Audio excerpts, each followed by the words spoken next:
Hello dear students, तो मेरा नाम है प्रदीप और आप सभी का स्वागत है to this incredible platform of physics यारा। Here we are discussing about lecture number 6 और अपना किसमें मोशन में। तो हम आपको बताते हैं कि जो आज हम यहाँ पर डिस्कस करने वाले हैं लेक्चर नंबर 6 में, वो होने वाले हैं ग्राफ्स, जिनसे कि क्लास 9th के स्टूडेंट्स को बहुत ही फेयर रहता है, मतलब कि डर लगता रहता है कि ये ग्राफ क्यों आए। तो चलिए आज हम इन्हीं का ही डर दूर करते हैं और इसको सीखते हैं अपने बेसिक टू एडवांस कॉन्सेप्ट्स के थ्रू, जिससे आपको मजा भी आने वाला है। उससे पहले अगर आप चैनल पर नए हैं तो जल्दी से सब्सक्राइब कर दीजिए, बिकॉज सब्सक्राइब करना आपके लिए जरूरी है, क्योंकि ऐसी और इन्फॉर्मेटिव वीडियो आपको सबसे पहले मिलती रही।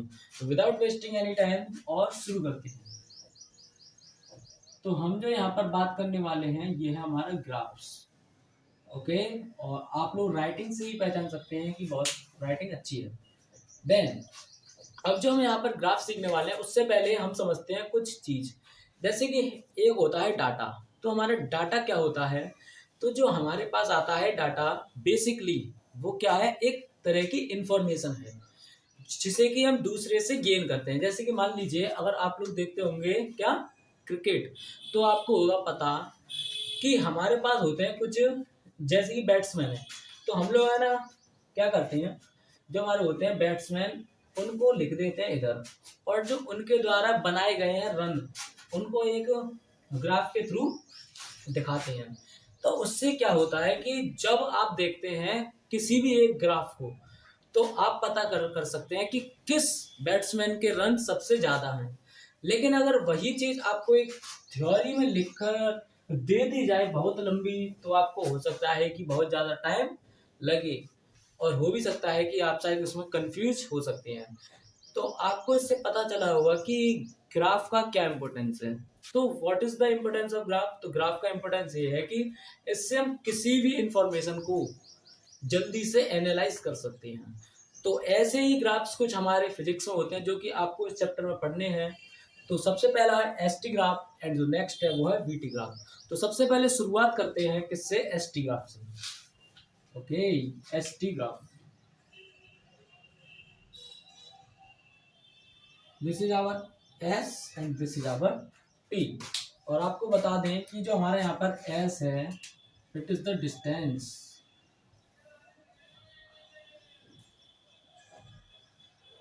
And this is our time.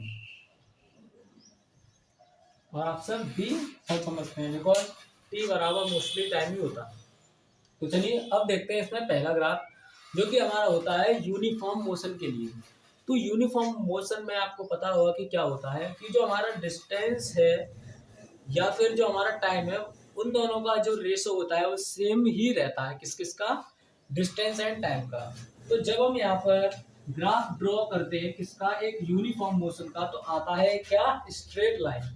Because जब आप इस ग्राफ पर किसी भी पॉइंट पर देखेंगे तो आपको यहाँ पर टाइम और डिस्टेंस का रेशियो हमेशा सेम ही मिलेगा। ओके जी, तो ये हमारा क्या है, एस टी ग्राफ, वो भी किसके लिए, हमारे यूनिफॉर्म मोशन के लिए। अब एक ग्राफ हमारा होता है एस टी वाला ही, जो कि किसके लिए होता है, नॉन यूनिफॉर्म मोशन के लिए। Very good. तो आप सब इसी वाले है ना ग्राफ से समझ सकते हैं कि हमारा नॉन यूनिफॉर्म ग्राफ कुछ, या फिर नॉन यूनिफॉर्म मोशन का ग्राफ कुछ इस तरीके से जाने वाला है। अगर आप यहाँ पर टाइम और डिस्टेंस का रेशो देखेंगे तो क्या देखेंगे कि जो हमारा टाइम और डिस्टेंस का रेशो है वो डिसमिस होता है। और आप सब इसको एक बढ़िया से चार्ट पर, जहां पर यहाँ पर आप नंबर लिख लिख कर देखेंगे तो आपको ज्यादा समझ में आएगा। तो हमको अपने जो हमारा एस टी ग्राफ है उसमें केवल यही दो ग्राफ्स के बारे में डिस्कशन करना था, जो कि आज हो चुका है। एक है एस टी ग्राफ जे और एक है एस टी ग्राफ ये। तो चलिए और अब बढ़ते हैं अपने वीटी ग्राफ की तरफ। किसकी तरफ? VT graph.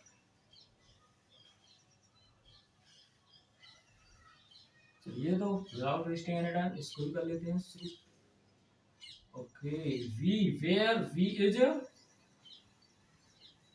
कमेंट में लिखिए, where V is our velocity and T is our time. चलिए अब इसे देखते हैं। सबसे पहला केस जब हमारा क्या है, यूनिफॉर्म एक्सीलरेशन। क्या है जी हमारा, यूनिफॉर्म एक्सीलरेशन। ठीक है जी भाई। चलिए तो क्या है ये यूनिफॉर्म एक्सीलरेशन, समझते हैं।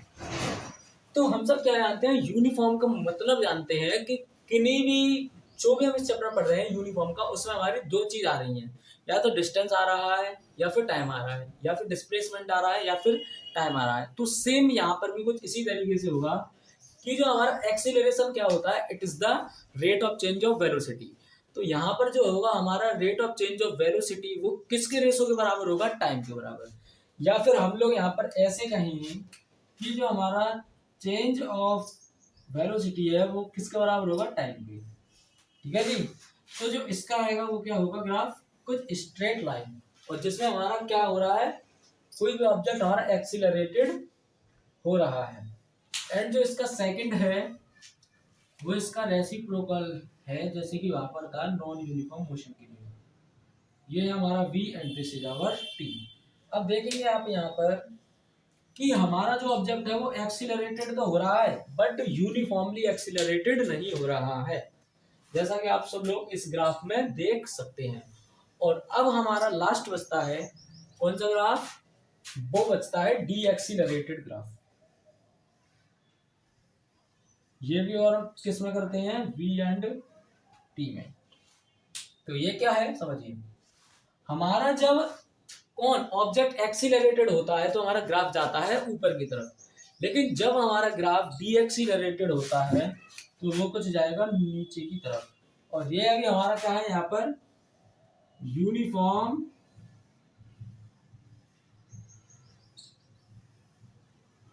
डी एक्सीलरेटेड ग्राफ है ना। बिकॉज आप सब लोग यहाँ पर क्या देख रहे हैं कि जो हमारा डी एक्सीलरेट हो रहा है वो एक यूनिफॉर्म तरीके से हो रहा है, और एक जो इसका लास्ट बचा है इसका, इसी वाले का, जो कि हमारा क्या है, नॉन यूनिफॉर्म डी एक्सीलरेशन। तो ये क्या है समझिए, इसमें कुछ ये हो रहा है, देखिए यहाँ पर ये क्या हो रहा है, non uniform D accelerated motion. तो आई होप आपको ये ग्राफ समझ में आ गए होंगे। अब हमारा बचता है एक लास्ट कॉन्सेप्ट, उससे पहले मैं इन दोनों को यहां से गायब कर देता हूं। चलिए अब समझते हैं एक चीज जिसको समझना आपके लिए बहुत ही इम्पोर्टेंट है, और जिसे बहुत सारे लोग छोड़कर चले जाते हैं, लेकिन आपको ऐसा नहीं करना है। चलिए तो क्या है यार, कुछ तो होगा इसीलिए कर रहे हैं। हो गुड। अब आपने यहाँ पर क्या देख लिया कि हमने एक यहाँ पर वीटी ग्राफ लिया है और एक कोई भी कर्व खींच दिया है या फिर ड्रॉ कर दिया है। हम इस वाले किससे अपने वीटी ग्राफ से चाहते हैं क्या, डिस्प्लेसमेंट। तो हम लोग डिस्प्लेसमेंट को कैसे कैलकुलेट करेंगे, आपको बता दें कि ये है इसके द्वारा कवर एरिया, किसके द्वारा, इस कर्व के। तो जब ये एक एरिया है किसके द्वारा कवर किया गया, इस कर्व के द्वारा, तो जो एरिया अंडर द कर्व होता है, जो एरिया अंडर द कर्व होता है किसके बीच, वीटी ग्राफ में, तो वही हमारा क्या है जी, खुश हो जाइए, क्योंकि वही हमारा है डिस्प्लेसमेंट। Very good. और ये भी आपको चीज समझ में आ गई होगी, बिकॉज हम सब यहाँ पर क्या जानते हैं कि जो हमारा वेलोसिटी होता है वो क्या होता है जी, डिस्प्लेसमेंट अपॉन टाइम। अगर मैं वेलोसिटी को टाइम से मल्टीप्लाई कर दूं, वेलोसिटी इंटू टी, तो हमारा डिस्प्लेसमेंट निकल कर आ जाएगा। और हम यहाँ पर कुछ इस तरीके से ही करेंगे कि हम कुछ यहाँ पर पहले ले लेंगे वेलोसिटीज और फिर उनको इंटीग्रेट करके अपने टाइम से मल्टीप्लाई कर देंगे। तो जो हमारा क्या आ जाएगा यहाँ पर, क्या आ जाएगा, डिस्प्लेसमेंट। या फिर आप ऐसे भी समझ सकते हैं कि जब हमारे दो साइड में होते हैं वी एंड टी, तो जब हम उनको मल्टीप्लाई कर देंगे तो हमारा क्या आएगा, डिस्प्लेसमेंट। तो आई होप आपको ये लेक्चर बहुत ही अच्छा लगा होगा और ऐसी और इन्फॉर्मेटिव वीडियोस के लिए हमारे चैनल को लाइक, सब्सक्राइब एंड कमेंट जरूर करेंगे।